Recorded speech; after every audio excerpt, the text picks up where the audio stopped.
Hey everyone, this video is going to be the second part of my needle felting lessons, and today's topic will be the core or base or the center of your needle felting project.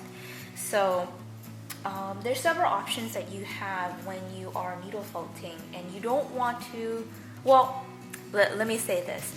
In my first video, I talked about the 3 essential tools that you need when you're starting needle felting.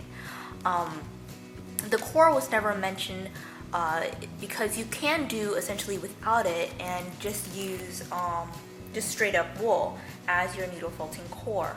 Most needle felting tutorials that you may see would incorporate using the wool, and essentially you would just have the wool.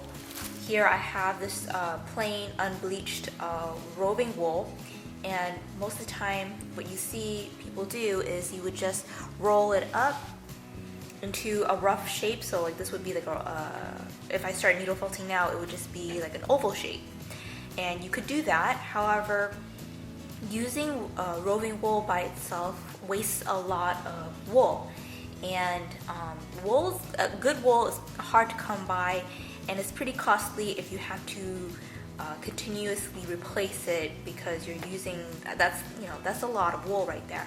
So you have other options to use besides just the wool for the center of your core. So in the picture or in the frame right now, you see right now I have some polyester fiberfill spheres or balls that I made, but I'll get to that in a moment. Let me just talk about some other options that you would have. You may, if you've been browsing around on needle felting websites, you may come across something called needle felting wool batting, and batting spelled, I think it's spelled B-A-T-T-I-N-G. It looks like, if I can compare it to anything, like those home improvement where you see the inside of the wall and the insulation, the insulation that's sometimes seen in walls that looks kind of like pink and fluffy. Essentially, it's a different kind of formation of wool. So what I have right now is wool roving, and the strands of the wool is just like straight, just horizontally across. Roving is almost kind of like this, but in a sheet form. So it's very thick, and the strands themselves are crisscross, but they're still loosely formed, so you can still pull them apart very easily. But yet again, materials like those, any kind of needle felting wool, if it's like roving or batting, it can be quite pricey, but it's still an option out there to use as a core. The batting itself would actually be a good option maybe to use as the cover. So let's say like you have a core, you can use the roving and just like wrap it around it. But what I've seen before is roving or needle felting batting, the color is not uniform. Like needle felting roving wool, usually it's a uniform color, but for batting, usually it's an accumulation of different kinds of colors. I'm pretty sure they could make it in a single color, but the way that some batting is typically formed is you get like little specks of different other colors, which might not add for a nice gradient effect or an ombre effect if you're looking for something like that, because some of the batting does come in those kinds of variations as well. But like I said, roving, batting, they're all like excessive other needle felting wool materials that can be quite costly if the only thing you're using them for is for the core. And for the core, you might have seen it in Macaroon's needle felting tutorial for beginners. She used something a little different. So this is melamine sponge. It's just like a regular type. I got this brand at Daiso, and it's essentially this block of like a dry magic erase sponge, and it's really easy to cut with an X-Acto knife. So here I have one cut out in a smaller form. They also come in different other kinds of sizes. So right here I have, also I got from Daiso as well, and these come in small cubes. So you can see right here it's 2.5 centimeters by 3 centimeters by 2.5. So let me just get one out of its bag.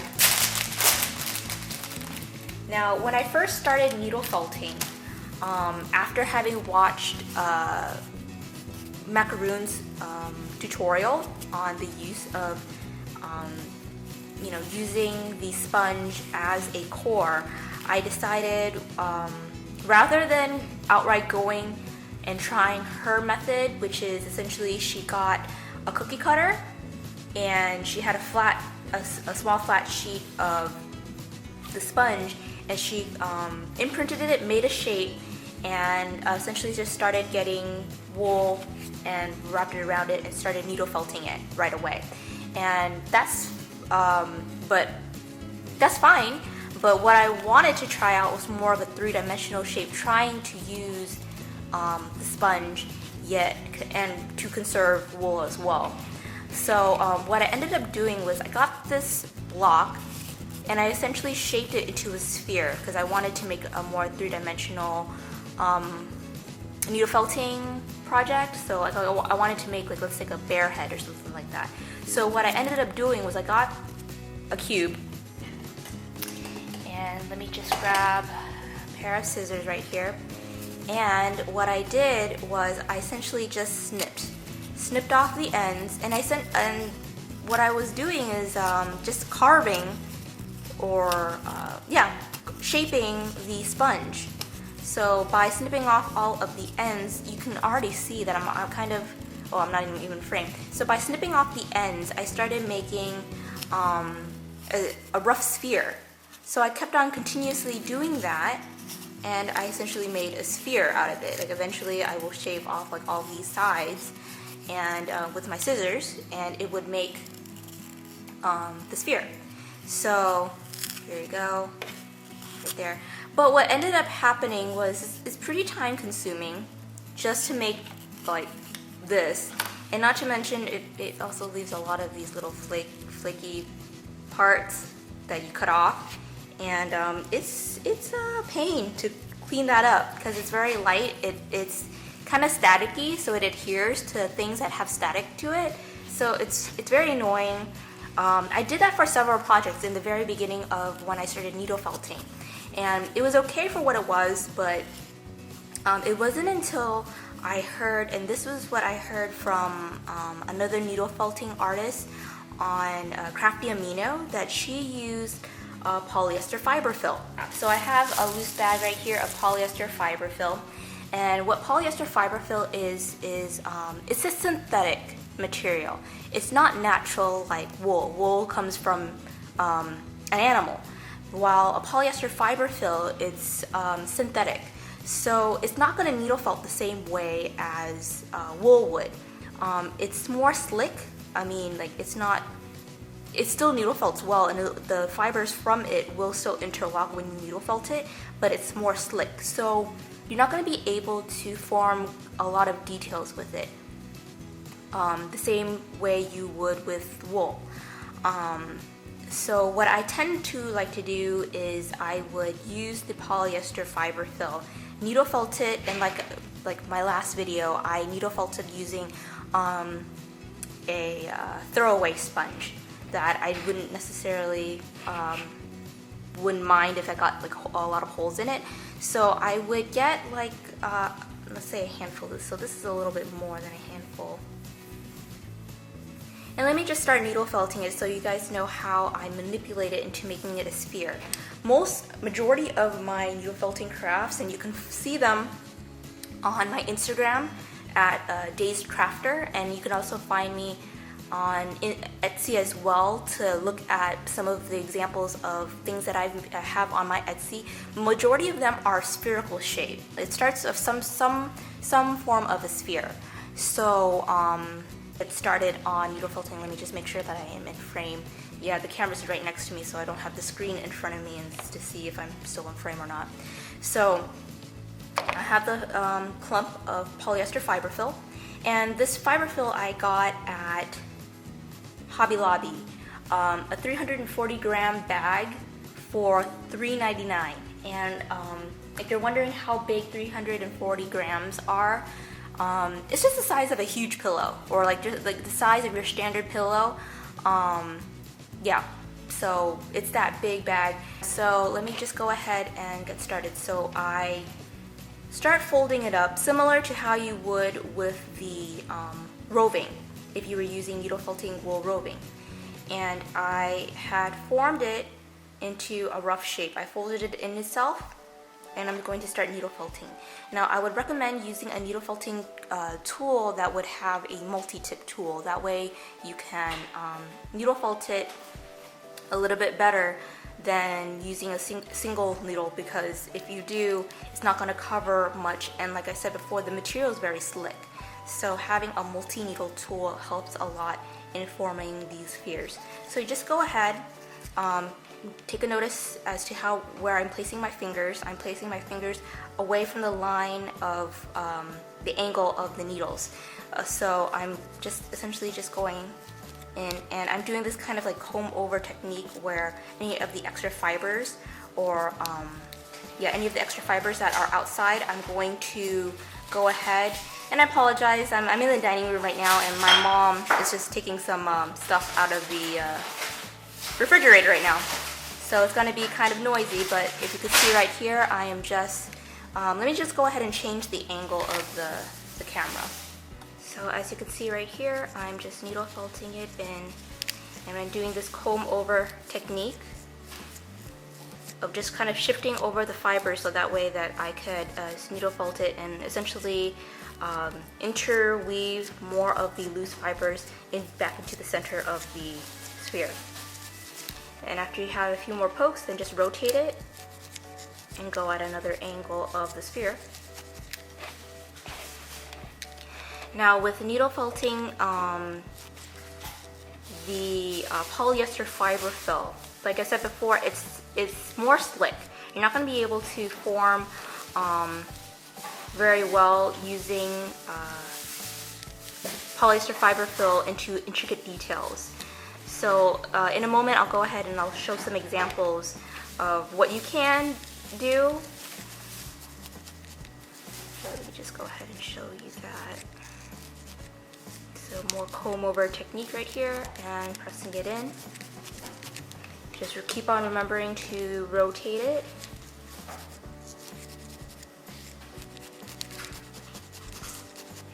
So a few more pokes. And there you have it, more or less.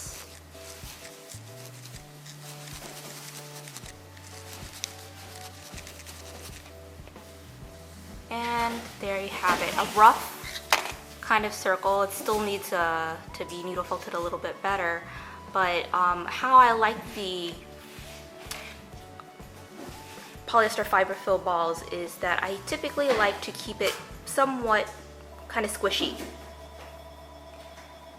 So by keeping it a little bit squishy, you're going to keep in mind this isn't the finished product. Once you start needle felting your actual product and having, let's say, some wool, and you're going to cover it, you're going to be needle felting it a little bit more. So it's going to be even more dense and more compact. So you still want some squish to it. When you needle felt, you can't really make intricate shapes, like I said before. So how I did this was essentially you would just compress. This is a sphere, so you would compress and you would needle felt on a single side, rotate on a single side, so that way you would get a more cylinder shape, like this. I had one where I flattened it out, so this is just like a coin-shaped polyester fiberfill needle felting, and it's in order to get this flat shape, I had to needle felt it a lot, so it feels a lot more dense than in the center than it does in the sphere, because I didn't needle felt it as much. So, and this right here, I have a more triangular shape. I was trying to make an onigiri, and it's really dense. So I know when I'm going to wrap wool around it and start needle felting, it's going to be a little bit more stiff, so I have to be careful with that. And the last thing I want to talk about is essentially when you're making needle felting objects and you want them to stand or have some form of posability.